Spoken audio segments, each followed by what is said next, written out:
कि धर्म के तो अनेक लक्षण हैं, बड़े व्यापक हैं, लेकिन उन समस्त धर्मों में अगर कोई सर्वश्रेष्ठ धर्म है तो वो परहित है।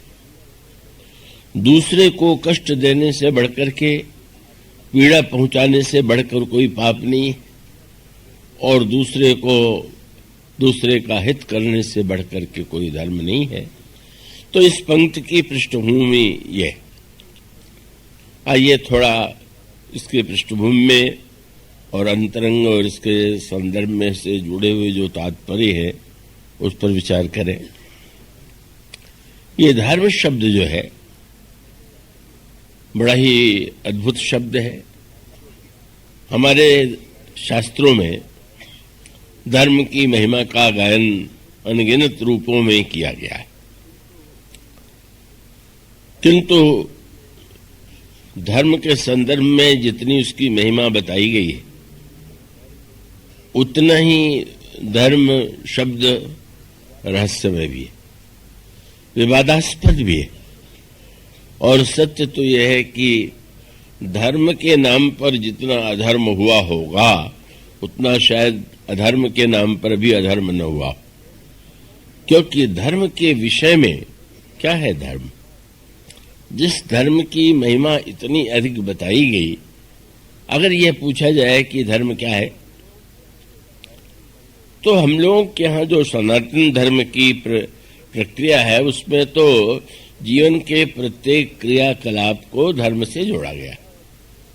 स्नान भी धर्म है, और जितनी क्रिया है दिन और रात में जितनी क्रिया आपके द्वारा होती है वो सबको उन्होंने धर्म का ही रूप देने की चेष्टा की, कहने की चेष्टा की।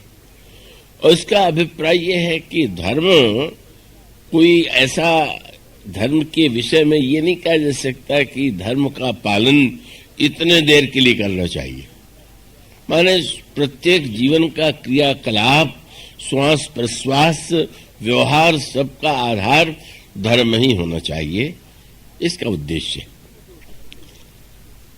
तो ये जो धर्म है क्या? क्योंकि स्मृतियों को उठा करके पढ़ें तो उसमें बड़ी व्यवस्था दी गई है।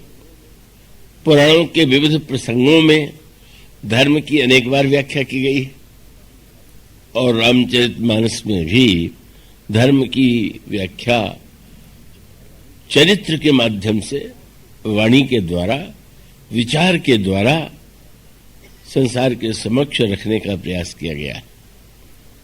वस्तुतः यह जो धर्म शब्द है, जैसा मैंने आपसे कहा कि बड़ा विवादास्पद है, क्योंकि संसार में कोई व्यक्ति यह तो नहीं कहता अपने मुख से कि मैं अधार्मिक हूं। रामायण का संकेत तो यह है कि रावण भी अपने को परम धार्मिक ही मानता था। और अंगद से जो प्रसंग हमारे श्री उमाशंकर जी सुना रहे हैं, संभवतः अंगद का चरित्र सुना रहे हैं ऐसा मुझे लगा।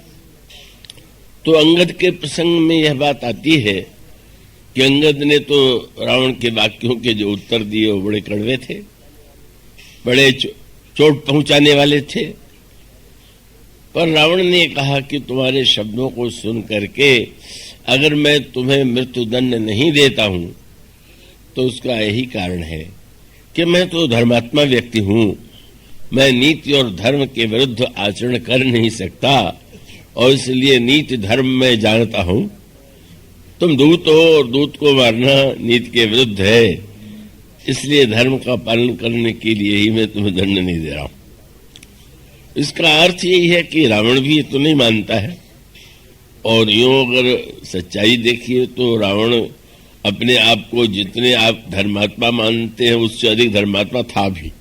अगर धर्म का अर्थ केवल क्रिया हो तो रावण के जीवन में तो बहुत बड़ी तपस्या है, बड़ी पूजा है, बड़ा साधना है।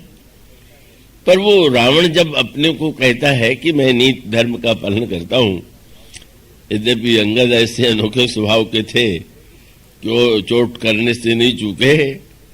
उन्होंने आगे चल करके व्यंग भरे वाक्यों में ये कहा, हाँ, आपकी धर्मज्ञता के विषय में तो मैं पहले भी सुन चुका हूं, किससे? बोले वो जो बंदर जिसकी तुम बड़ी प्रशंसा कर रहे थे, वो उसने भी तुम्हारी प्रशंसा किया। और तुम्हारी प्रशंसा केवल करने की क्या आवश्यकता, तुम्हारा तो संसार में तुम कितने धर्मज्ञ हो ये प्रत्यक्ष दिखाई दे रहा। और उनका व्यंग्य क्या था? कह कभी धर्मशीलता तोरी, हमहु सुनी कृत परतीय चोरी। दूसरे की स्त्री को चुराने से बढ़ के क्या धर्म हो सकता है? तो आपने जब इतने बड़े धर्म का पालन किया और जगन माता का भी हरण करके आप लाए, तो आपकी धर्मशीलता तो जग विख्यात है। मानो व्यंग यही था कि केवल अपने को ही आप प्रमाण पत्र दे दे। तो विद्यालय में विद्यार्थी परीक्षा देता है तो प्रमाण पत्र तो अध्यापक देते हैं, पर अगर प्रत्येक विद्यार्थी को अधिकार दे दिया जाए कि स्वयं को प्रमाण पत्र दे दे, तो कोई विद्यार्थी अनुत्तीर्ण थोड़ी होगा। तो समस्या यही है कि पाठशाला में तो हम जो प्रमाण पत्र है वो अध्यापक से पाते हैं, पर जीवन की पाठशाला में प्रत्येक व्यक्ति अपना प्रमाण पत्र स्वयं देता हुआ दिखाई दे रहा। प्रत्येक व्यक्ति यही कहने की चेष्टा करता है कि वो कितना अच्छा है, कितना श्रेष्ठ है, कितना महान है। कितनी बड़ी विचित्र विडंबना। तो जो रावण जैसा व्यक्ति भी अपने को धर्मज्ञ ही मानता हो, तो फिर इसका तात्पर्य है कि वो तो स्वयं भी अपने को श्रेष्ठतम मान करके व्यवहार करता है। और यहां तक कि जब बाली के ऊपर भी भगवान राम ने बाण का प्रहार किया, तो उसने भगवान राम पर भी यही आरोप लगाया कि आपने धर्म के विरुद्ध आचरण किया। उसका तात्पर्य था कि मैं तो धर्म के विरुद्ध, मैं तो धार्मिक हूं और आपने धर्म है तो अवतरे गुसाई मारे हो वहीं व्याध की नहीं। तो इसका अर्थ है कि धर्म शब्द ऐसा है कि जिसके विषय में प्रत्येक व्यक्ति कहता है, कह सकता है कि यह धार्मिक है।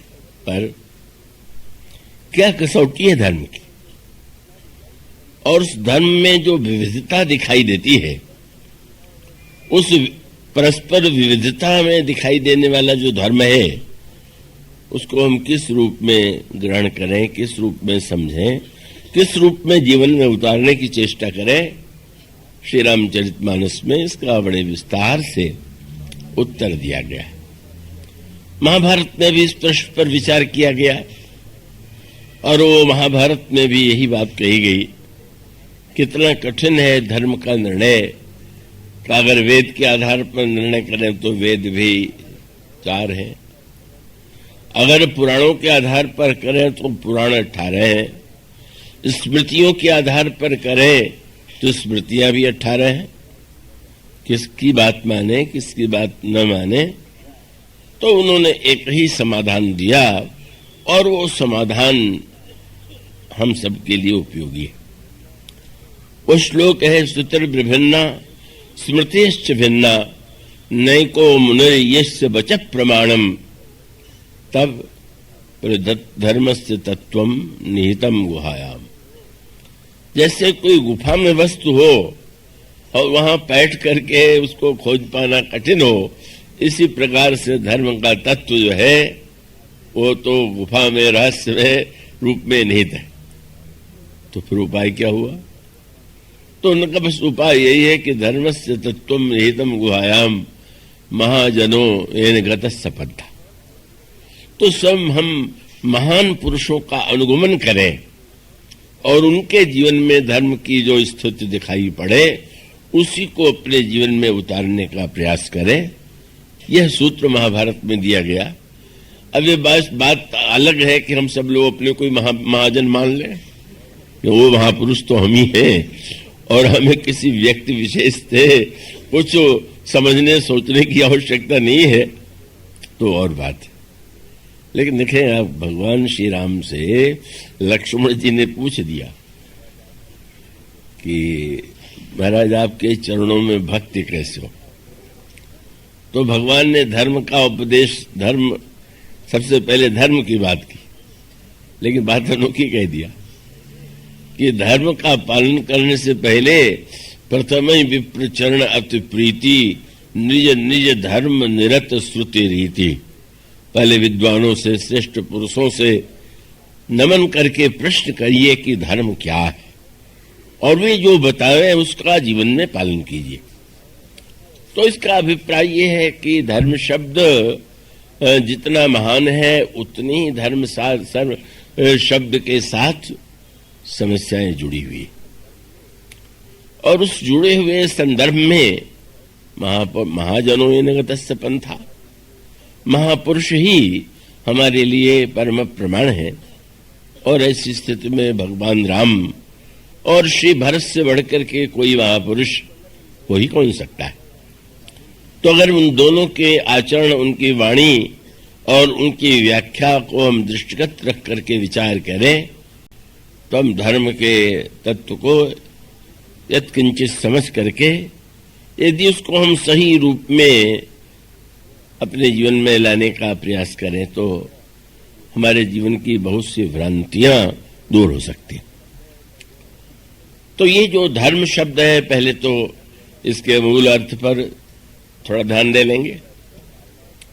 धर्म शब्द का मूल अर्थ है धारणा धर्म मिथ्या।